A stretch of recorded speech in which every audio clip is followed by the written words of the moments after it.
Hi dears, നാം ഇന്ന് 8ാം ക്ലാസ്സിലെ ബേസിക് സയൻസിലെ 5ാമത്തെ ചാപ്റ്ററാണ് പഠിക്കാനായി പോകുന്നത്.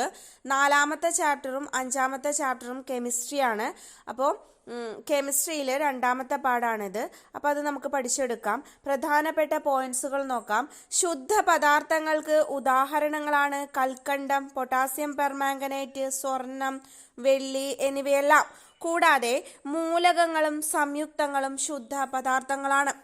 ജലത്തിലൂടെ വൈദ്യുതി കടത്തിവിട്ട് അതിനെ ഓക്സിജനും ഹൈഡ്രജനുമായി വിഭജിക്കാമെന്ന് കണ്ടുപിടിച്ചത് സർ ഹംഫ്രി ഡേവിയാണ്. 1806 സർ ഹംഫ്രി ഡേവി ഇത് കണ്ടുപിടിച്ചത്. ഇദ്ദേഹത്തിന്റെ ജീവിത കാലഘട്ടം 1778 മുതൽ 1829 വരെയാണ്. ഹൈഡ്രജൻ ഓക്സിജന്റെ സാന്നിധ്യത്തിൽ കത്തുമ്പോൾ ജലം ഉണ്ടാകും എന്ന് തെളിയിച്ച ശാസ്ത്രജ്ഞനാണ് ഹെൻറി കാവൻഡിഷ്. ഹെൻറി കാവൻഡിഷിന്റെ ജീവിത കാലഘട്ടം 1731 മുതൽ 1810 വരെയാണ്. പഞ്ചസാരയിലെ ഘടകങ്ങളാണ് കാർബൺ, ഹൈഡ്രജൻ, ഓക്സിജൻ എന്നിവ.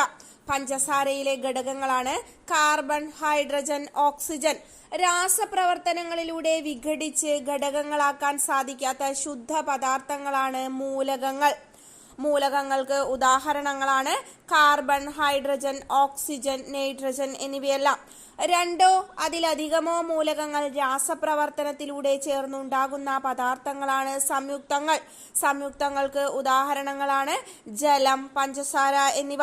മൂലകങ്ങളുടെ ആധുനിക രീതിയിലുള്ള പ്രതീക സമ്പ്രദായം ആവിഷ്കരിച്ചത് ബെർസീലിയസ് ആണ്. ബെർസീലിയസിന്റെ ജന്മദേശം സ്വീഡനാണ്. ബെർസീലിയസിന്റെ ജീവിത കാലഘട്ടം 1779 മുതൽ 1848 വരെയാണ്.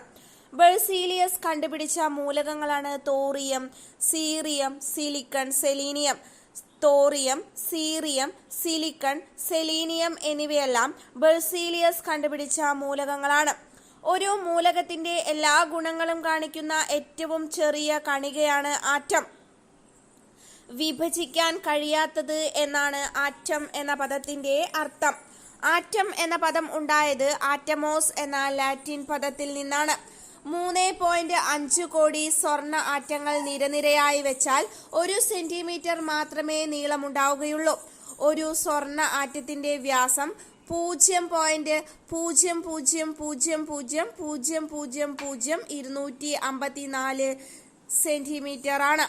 0.7 പൂജ്യങ്ങൾ 254 സെന്റിമീറ്റർ ആണ്. ആധുനിക ആറ്റം സിദ്ധാന്തം ആവിഷ്കരിച്ചത് ജോൺ ഡാൾട്ടനാണ്. ഭാരതീയനായ കണാദൻ, ഗ്രീക്ക് ചിന്തകനായ ഡെമോക്രിറ്റസ് എന്നിവർ നൂറ്റാണ്ടുകൾക്ക് മുൻപേ പദാർത്ഥത്തിലെ ചെറു കണികകളെ പറ്റി പ്രവചിച്ചിരുന്നു. ആധുനിക ആറ്റം സിദ്ധാന്തം ആവിഷ്കരിച്ചത് ജോൺ ഡാൾട്ടനാണ്. ഭാരതീയനായ കണാദൻ, ഗ്രീക്ക് ചിന്തകനായ ഡെമോക്രിറ്റസ് എന്നിവർ നൂറ്റാണ്ടുകൾക്ക് മുൻപേ പദാർത്ഥത്തിലെ ചെറുകണികകളെ പറ്റി പ്രവചിച്ചിരുന്നു.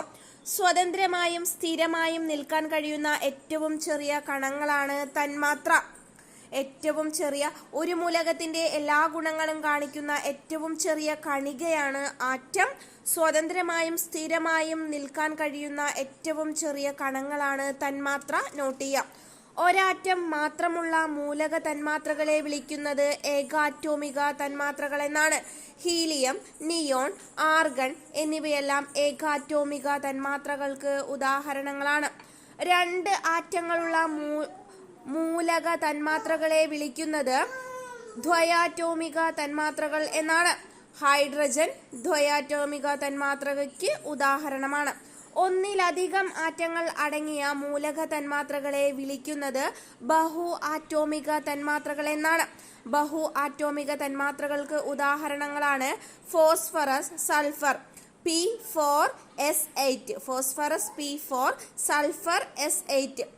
ഏകാറ്റോമിക തന്മാത്രകളിൽ പ്രതീകത്തിന്റെ ഏത് വശത്താണ് ആറ്റങ്ങളുടെയും തന്മാത്രകളുടെയും എണ്ണം സൂചിപ്പിക്കുന്ന സംഖ്യ എഴുതുക? നമുക്കറിയാം, ഇടത് ഭാഗത്താണ്. ബഹു ആറ്റോമിക തന്മാത്രകളിൽ തന്മാത്രയുടെ ഭാഗമായി നിൽക്കുന്ന ആറ്റങ്ങളുടെ എണ്ണം പ്രതീകത്തിന്റെ ഏത് ഭാഗത്താണ് എഴുതുന്നത്? ചുവടെ വലതുവശത്ത്.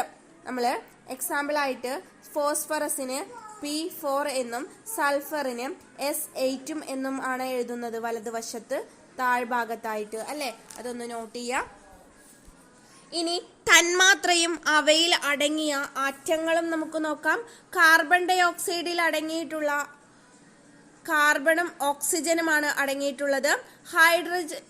ഹൈഡ്രജൻ ക്ലോറൈഡിൽ ഹൈഡ്രജനും ക്ലോറിനും, ജലത്തിൽ ഹൈഡ്രജനും ഓക്സിജനും, പഞ്ചസാരയിൽ ഹൈഡ്രജൻ, ഓക്സിജൻ, കാർബൺ എന്നിവ അടങ്ങിയിട്ടുണ്ട്. മെർക്കുറിക് ഓക്സൈഡിൽ മെർക്കുറി, ഓക്സിജൻ എന്നിവയാണ് അടങ്ങിയിട്ടുള്ളത്.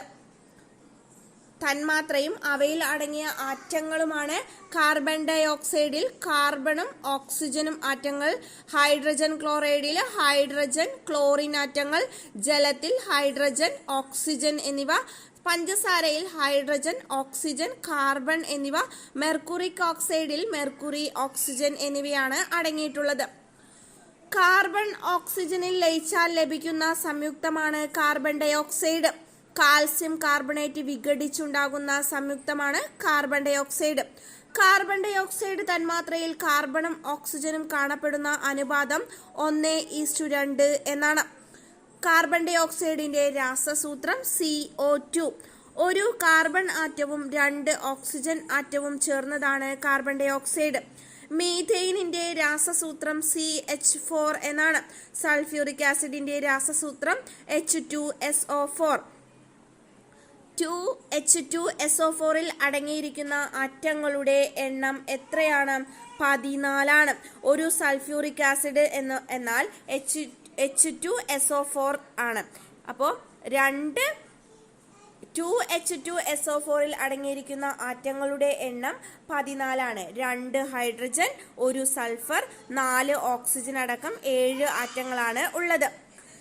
സൾഫർ പ്രകൃതിയിൽ കാണപ്പെടുന്നത് എത്ര ആറ്റങ്ങളുടെ കൂട്ടമായാണ്? 8 ആറ്റങ്ങളുടെ കൂട്ടമായാണ് സൾഫർ പ്രകൃതിയിൽ കാണപ്പെടുന്നത്. സൾഫർ പ്രകൃതിയിൽ കാണപ്പെടുന്നത് 8 ആറ്റങ്ങളുടെ കൂട്ടമായാണ്. സൾഫർ പരലിൽ 8 സൾഫർ അണുക്കളെ ക്രമീകരിച്ചിട്ടുള്ള S8 എന്ന തന്മാത്രാ രൂപമാണ് ഉള്ളത്. സൾഫറിന്റെ അറ്റോമിക നമ്പർ 16. ഫോസ്ഫറസ് കാണപ്പെടുന്നത് എത്ര ആറ്റങ്ങളുടെ കൂട്ടമായാണ്? 4 ആറ്റങ്ങളുടെ കൂട്ടമായാണ്. 4 ആറ്റങ്ങൾ ചേർന്ന് P4 എന്ന തന്മാത്രാ രൂപത്തിൽ കാണപ്പെടുന്നു. അറ്റോമിക നമ്പർ 15 നോട്ട് ചെയ്യാം.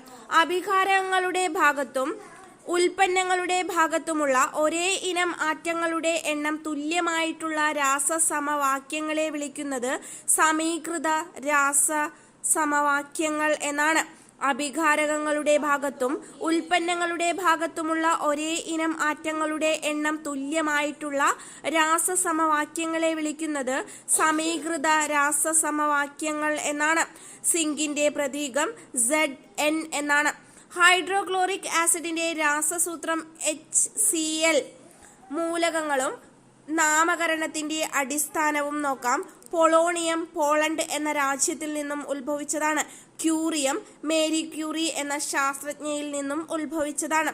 ക്രോമിയം ക്രോം എന്ന നിറത്തിൽ നിന്നും, ഇൻഡിയം ഇൻഡിഗോ എന്ന നിറത്തിൽ നിന്നും, ക്ലോറിൻ ക്ലോറോ എന്ന നിറത്തിൽ നിന്നും, നെപ്റ്റ്യൂണിയം നെപ്റ്റ്യൂൺ എന്ന ഗ്രഹത്തിൽ നിന്നും, യൂറോപ്പിയം യൂറോപ്പ് എന്ന ഭൂഖണ്ഡത്തിൽ നിന്നുമാണ് ഈ മൂലകങ്ങൾക്ക് നാമകരണം ചെയ്തിട്ടുള്ളത്.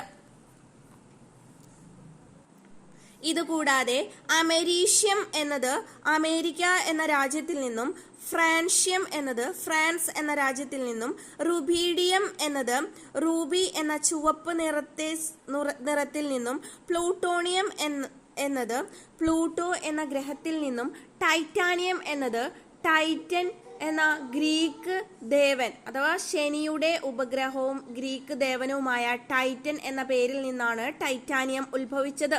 റൂദർഫോർഡിയം എന്നത് റൂദർഫോർഡ് എന്ന ശാസ്ത്രജ്ഞന്റെ പേരിൽ നിന്നും, മെൻഡലീവിയം എന്നത് മെൻഡലിയേവ് എന്ന ശാസ്ത്രജ്ഞനിൽ നിന്നുമാണ് പേര് വന്നിട്ടുള്ള വഴികൾ. മൂലകങ്ങളെ പ്രതിനിധാനം ചെയ്യാൻ ഉപയോഗിക്കുന്ന ചുരുക്കെഴുത്താണ് ആ മൂലകത്തിന്റെ പ്രതീകം. മൂലകങ്ങളെ പ്രതിനിധാനം ചെയ്യാൻ ഉപയോഗിക്കുന്ന ചുരുക്കെഴുത്താണ് ആ മൂലകത്തിന്റെ പ്രതീകം. ആദ്യാക്ഷരങ്ങൾ പ്രതീകമായി ഉപയോഗിക്കുന്ന മൂലകങ്ങളാണ് carbon, oxygen, nitrogen, hydrogen, sulphur എന്നിവ. ആദ്യാക്ഷരത്തോടൊപ്പം രണ്ടാമത്തെയോ മറ്റൊരു പ്രധാന ചെറിയ അക്ഷരമോ ഉപയോഗിക്കുന്ന മൂലകങ്ങളാണ് calcium Ca, chlorine Cl, chromium Cr, bromine Br, beryllium Be എന്നിവ. ലാറ്റിൻ നാമത്തിലെ അക്ഷരങ്ങൾ പ്രതീകമായി ഉപയോഗിക്കുന്ന മൂലകങ്ങളാണ് sodium Na, potassium K, copper Cu, ഇരുമ്പ് Fe എന്നിവ. രാസപ്രവർത്തനങ്ങളിൽ പങ്കെടുക്കുന്ന പദാർത്ഥങ്ങളെ അഭികാരകങ്ങൾ എന്ന് വിളിക്കുന്നു. രാസപ്രവർത്തന ഫലമായുണ്ടാകുന്ന പദാർത്ഥങ്ങളെ ഉൽപ്പന്നങ്ങൾ എന്നും വിളിക്കുന്നു. രാസപ്രവർത്തനങ്ങളിൽ പങ്കെടുക്കുന്ന പദാർത്ഥങ്ങളാണ് അഭികാരകങ്ങൾ. രാസപ്രവർത്തന ഫലമായുണ്ടാകുന്ന പദാർത്ഥങ്ങളാണ് ഉൽപ്പന്നങ്ങൾ. പദാർത്ഥങ്ങളിലെ അടിസ്ഥാന ഘടകങ്ങൾ എന്ന പാഠഭാഗത്തിൽ നിന്നും നമുക്ക് ഇത്രയും പോയിന്റ്സുകൾ പഠിച്ചെടുക്കാനായുണ്ട്. നോട്ട് ചെയ്ത് പഠിക്കുക. Thank you.